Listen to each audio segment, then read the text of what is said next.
Hallo julle, en daar is ons weer in 'n nuwe jaar, met soveel lekker avonture wat op ons wag. Die grootste avontuur waarvoor ek jou wil uitdaag, my en jou, is, kom ons ontdek wie ons Skepper is. Hy wat ons so oneindig lief het.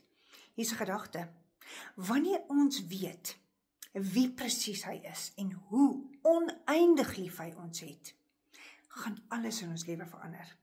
Niks gaan dit oortref van wat hy vir ons wil doen en hoe verskriklik lief hy vir ons is nie.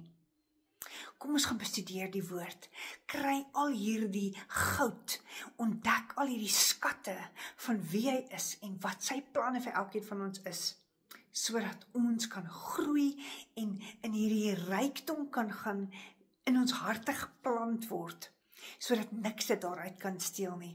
En ons met sekerheid hierdie jaar kan inwandel, met die wete dat hy goed is.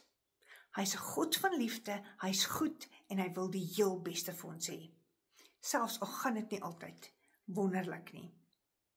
Ek sien so uit daarna om hierdie avonture en hierdie skatte saam met jou te ontdek. Kom ons kyk elke dag so 'n bietjie na wie hy is. Hierdie Skepper van ons wat ons so oneindig lief het. Tot volgende keer.